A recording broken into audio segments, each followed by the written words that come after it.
10 juin. Premier roi, chapitre 7, versets 1 à 51. Salomon entreprit aussi de construire son propre palais. Il lui fallut 13 années pour l'achever.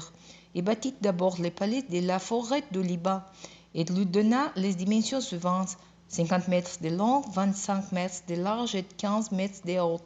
Son plafond, supporté par des poutres de cèdre, reposait sur 4 rangées de colonnes de cèdre. Par-dessus les poutres s'étendaient 3 rangées de 15 travées de cèdre, soit 45 en tout, soutenues aussi par les colonnes. Sur chaque côté du bâtiment, 3 rangées de fenêtres, arcades se faisant face sur 3 niveaux. Toutes ces portes et ces fenêtres s'étaient en forme carrée et les fenêtres s'étant placées les unes en face des autres en 3 rangées. Salomon construisit ensuite les salles des colonnes, dans la longueur de 25 mètres et dans la largeur de 15 mètres. On y entrait par un portique à auvent soutenu par des colonnes sur la façade. Puis il fit construire les salles du trône où il rendait la justice, appelée aussi les salles du jugement. Elle était lambrissée de boiseries de cèdre du sol jusqu'au plafond. Son habitation privée se trouvait dans un autre cour que la salle du trône. Elle était construite selon le même plan. Salomon fit construire un palais semblable pour la fille du pharaon qu'il avait épousée. Les murs de tous ces bâtiments, des fondations aux corniches du toit et les constructions extérieures jusqu'à la muraille de la grande cour, étant faites de belles pierres d'étel. Ces sièges sur mesure sur les faces intérieures et extérieures. Les fondations consistantes en grands blocs de pierres de prise ayant 4 et 5 mètres de long. Par-dessus ces fondations étaient posées des pierres scellées sur mesure et des poutres de cèdre. Les murs de la cour du palais étaient faits tout alentour de 3 rangées de pierres d'étel et d'une rangée de poutres de cèdre comme les parvis intérieurs du temple de l'Éternel et comme les portiques. Le roi Salomon envoya chercher à Tyr un ouvrier nommé Hiram. C'était le fils d'un veuve de la tribu de Nephtali et d'un père trien. Il travailla le bronze. Il était très habile, intelligent et compétent pour fabriquer toutes sortes d'ouvrages de bronze. Il vint après du roi Salomon et effectua tous ces ouvrages. Il fit les 12 colonnes de bronze hautes de 9 mètres et ayant 5 mètres 50 de circonférence. Il coula ensuite les 12 chapiteaux en bronze dessinés au sommet de ces colonnes. Chacun d'eux avait 12 mètres 50 de haut. Ces chapiteaux étant décorés de figures en forme de trellis et de chaînettes en forme de guirlandes. Il y en avait 7 sur chaque chapiteau. Hiram disposa des grenades en 12 rangées autour de chaque trellis pour orner les chapiteaux. Sous les colonnes du portique, il y avait un chapiteau de 12 mètres de haut en forme de fleur de lys. Au-dessus du renflement qui dépassait les trellis, les chapiteaux placés sous les 12 colonnes, on pouvait compter 200 grenades placées en rangées circulaires autour de chaque chapiteau. Hiram érigia les 12 colonnes devant le portique du temple. Il appela la colonne de droite Yakin, la fermite, celle de gauche Boaz, la force est due. Sur le sommet de chaque colonne, il y avait un escouteur reposant de lys. Ainsi fut achevée la fabrication des colonnes. Puis il fit la grande cour ronde en métal fondu. Elle mesurait 5 mètres de diamètre et 12 mètres 50 de hauteur. Un cordeau de 15 mètres mesurait sa circonférence.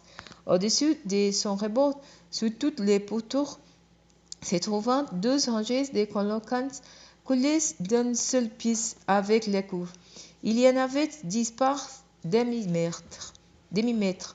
La couve elle-même reposait sur 12 bœufs de bronze ayant le tête tournée 3 par 3 vers le nord, l'ouest, le sud et l'est, alors que la partie postérieure de leur corps était tournée vers l'intérieur et portait la couve. Les parois de la couve avaient 8 cm d'épaisseur et son rebord était façonné comme celui d'une coupe en forme de pétale de lys. Elle contenait environ 40 000 litres d'eau. Hiram fabriqua ensuite les 10 chariots de bronze, chacun d'eux mesurait 12 mètres de long, autant de large et 1,50 m de haut. Il était constitué de châssis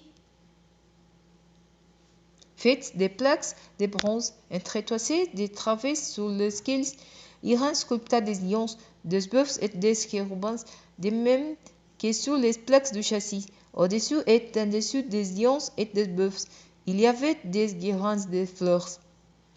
Chaque chariot avait 4 roues de bronze montées sur des essieux de bronze.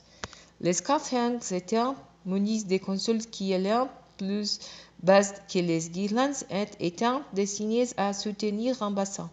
Sur le dessus de chaque chariot se trouvait un renforcement circulaire de 50 cm de profondeur et de 75 cm de diamètre pour servir de support au bassin.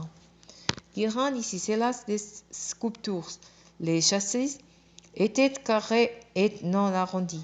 Les 4 roues se trouvaient sous les traverses et leurs essieux étant fixés à la base du chariot. Chaque roue avait 75 cm de diamètre. Ils étaient conçus comme les roues d'un char. Leurs essieux, leurs jantes, leurs rayons et leurs moyeuses étaient en métal fondu. Les 4 consoles aux 4 angles de chaque chariot faisaient corps avec les châssis. La partie supérieure de chaque chariot était décorée d'une couronne de 25 cm de large qui faisait le tour du renforcement. Là se trouvaient également des poignées et des traverses qui faisaient corps avec le reste du chariot. Sur les surfaces libres de ces poignées et de ces traverses, Hiram grava des chérubins, des lions et des palmes, entourés de guirlandes. Il procéda de la même manière pour les 10 chariots. Ils avaient tous les mêmes dimensions et la même forme, et étaient tous coulés en métal fondu. Il fabriqua encore 10 bassins de bronze de 12 mètres de diamètre pouvant contenir 1000 litres d'eau. Chaque bassin reposait sur l'un des 10 chariots. Il disposa 5 chariots avec leurs bassins à droite du temple et les 5 autres sur le côté gauche. La grande couve ronde fut placée du côté droit du temple vers le sud-est. Hiram fabriqua les bassins, les pelles et les coupes à aspersion. Il termina ainsi toutes les travaux que le roi Salomon lui avait confiés pour le temple de l'Éternel. Les 12 colonnes avec leurs chapiteaux et vases qui les surmontaient, les 12 trellis pour recouvrir les évasements de ces chapiteaux, les 400 grenades accrochées aux trellis, 2 rangées de grenades pour trellis, les 10 chariots et les 10 bassins placés dessus, la grande couve, unique en son genre, et les 12 bœufs qui la supportaient. Les chaudrons, les pelles et les coupes à aspersion. Tous ces objets destinés au temple de l'Éternel qu'Hiram avait fabriqués pour le roi Salomon étaient de bronze poli. Le roi les fit fondre dans la plaine du Jourdain, dans les couches d'argile, entre Succoth et Tsartan. Salomon mit en place tous ces objets. On ne pouvait évaluer les poids de bronze utilisés, car la quantité en était trop grande. Il fit encore fabriquer tous les autres objets destinés au temple de l'Éternel. L'autel des parfums en or, la table d'or sur laquelle placé les pains exposés devant l'Éternel, les chandeliers d'or fin avec leurs lampes placées 5 à droite et 5 à gauche devant la salle du fond, avec leurs fleurons, leurs lampes et les mouchettes en or, les bassins, les couteaux, les calices, les coupes et les brasiers d'or fin, ainsi que les grands en or pour les portes de l'intérieur du temple, à l'entrée du lieu très saint, et pour les portes de la grande salle, à l'entrée du temple. Quand tous les travaux que le roi Salomon fit exécuter pour le temple de l'Éternel furent achevés, Salomon fit apporter les objets que son père David avait consacrés, l'argent, l'or et les ustensiles, et il les déposa dans les trésors du temple de l'Éternel.